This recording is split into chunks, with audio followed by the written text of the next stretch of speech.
Namaste, welcome to this new episode of the Public Global. I'm sorry that I was traveling, so I was not able to keep up my promise of coming to this channel more frequently. Hopefully now I will be more consistent and will be appearing more frequently on this channel. What is happening today, there are what we feel there are three things which is happening. Bihar is a totally political thing is happening. A new government will be formed in next 15-20 days time. Delhi is facing another crisis. Delhi is facing a crisis of a pollution because the AQI level is, and the winters have just started and the AQI level is at a dangerous level. There was a demonstration, mass demonstration yesterday in Delhi against this pollution. And Maharashtra, we see that Ajit Pawar's son Parth Pawar is now caught in a controversy where he allegedly got some money or he made some deal which was not in order, and there is a probe against him. All these three things shows three different character of the thing.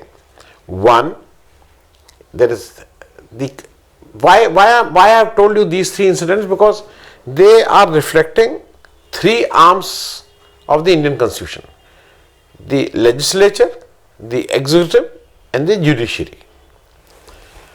So, what is happening today? Why there is a turmoil, why there is a confusion, why people are not happy, why people are accusing, why the Prime Minister of the country, Mr. Modi, is using a language which he should not use, why it is happening? In my opinion, it is happening just because of one reason, that no one is accountable. When the Constitution was made, it was thought that these three arms of Constitution, I mean these three wings, legislative, executive and judiciary, will do their job, and if they are not doing as per Constitution, the job of the Supreme Court was to keep an eye, and if someone is not doing a job as per the Constitution, they will make that corrective actions. Now, tell me one thing, do you feel any of these three are answerable, are accountable? They are doing what they want to do, no one is answerable. Even the constitutional bodies, even the institutions which are supposed to make democracy work in this country are not doing their job. Let us start with the institutions first, and then we will talk of these three.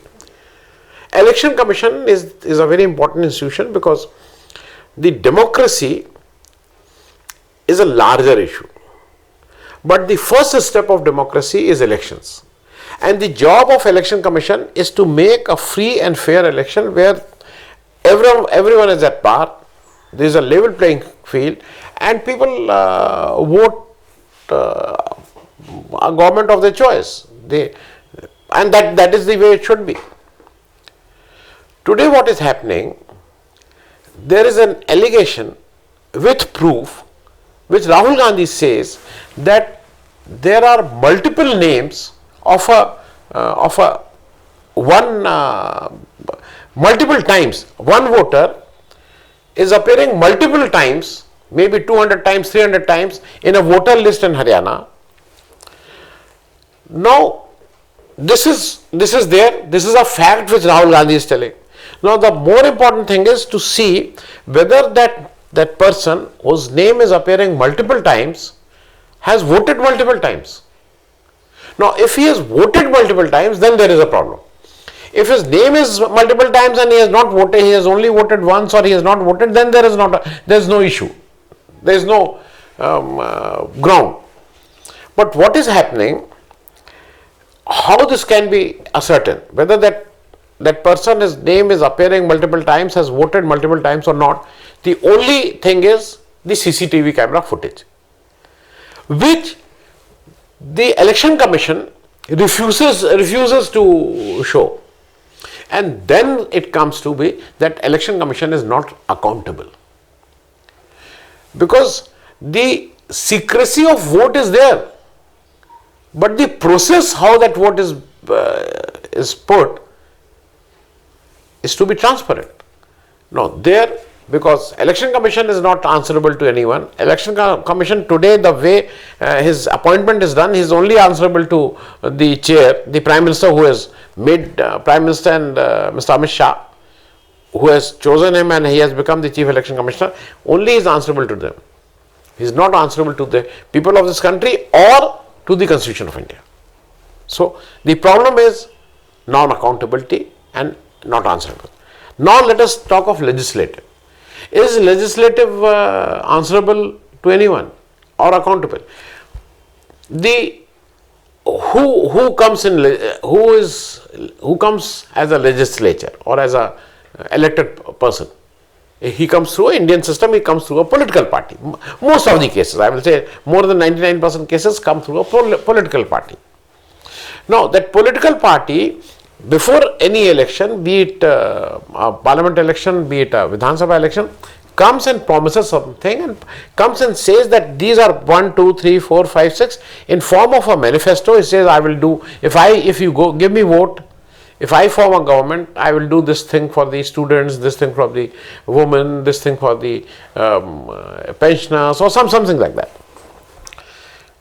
Fair enough. Some A, B or C party is chosen. They are there in the government, like BJP, NDA, they are there for 20 years in Bihar. Now, what they are supposed to do when the next election comes? They are supposed to do this. This is what we promised. This is my report card. I told you this will happen. I promise this one. This 1, 2, 3, 4, 5, 6 out of 10, I have been able to do only 9 or 5 or 2. Rest 8 I will do. Have you seen anyone talking like this? No. No one is accountable. No one is responsible. Now they say that if you vote my opponent, then the Jungle Raj will come. What you have done in last 20 years, they are not talking of that. So they are not accountable. They are putting a fear in your mind that if you vote so and so, then someone will come and put a katta on your head. This is the language that my Prime Minister is telling. So, because he is not accountable, he is not answerable. Otherwise, Mr. Modi, when he came in 2014, he has promised that he will be giving 20 million jobs every year. Now, is he answerable? Can anyone ask him, where are those jobs? You are there for last 11 years, where are the 22 crore jobs? No, you cannot answer that. You cannot question him. Mr. Modi, during his campaign, said that I will bring black money and every Indian citizen will get 1.5 million, 15 lakh of rupees in his bank account. Can anyone ask him, now it is 11 years, when you are going to bring that black money and the money will come? No, he is not answerable. And if you question him, a new thing has come up, then you are anti-national. If you question Mr. Modi or Amit Shah, then you are anti-national. Now comes the second part, the executive part. The executive day in and day out are doing mistakes. They are doing encounters, they are taking all these things they are doing. Is executive responsible? Is executive accountable? When a bridge collapses, how many times you have seen that someone has been told that has been punished, has been penalized? Are they responsible? I don't find any executive responsible. And mind it, if you put fear in their head, then they will work whatever way you want. Example is Sanjeev Bhatt, an IPS officer of Gujarat cadre. He did certain things which was not liked by Mr. Modi. Our old case was opened, trial was done, and he is behind bars for last so many years. So there is a message to other executives, look, if you don't fall in line, if you don't do the way we want you to do, then you are going to face this. So executive is not answerable, no accountability, and then comes judiciary. Is judiciary responsible? Is judiciary accountable? If the Chief Justice of India says that I am giving verdicts by some divine intervention, is it a right thing for the first man, for the top man of the Indian judiciary to say like that? Is he sounds impartial?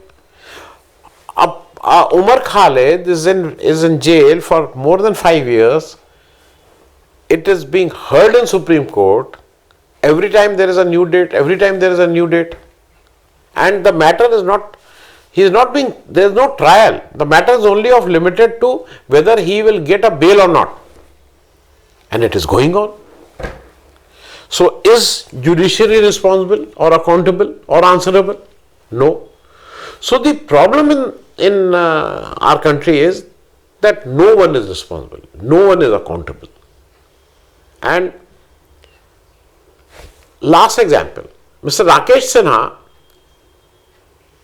cast his vote in Delhi elections, Vidhan Sabha elections in 25. Before that he had casted his vote in Lok Sabha election in Delhi 24. And he cast his vote in February 25, and in April he decides that he will go back to Bihar and he will enroll himself as a voter there. Is he not responsible? Mr. Ganesh Gupta in his press briefing has said that if we found someone who is voting from two places, then he will be punished. Now what punishment you are going to give? Or do you feel that Mr. Rakesh Sinha will get any punishment? No. So no one is accountable, and that is so in my opinion, the first and foremost thing is you have to make people responsible. If I am giving you my vote, I am giving you the authority to lead me, make decisions on my behalf, then you are also accountable and answerable to me. And a vibrant democracy needs a legislature which is accountable and which is answerable. Thanks so much. Jai Hind.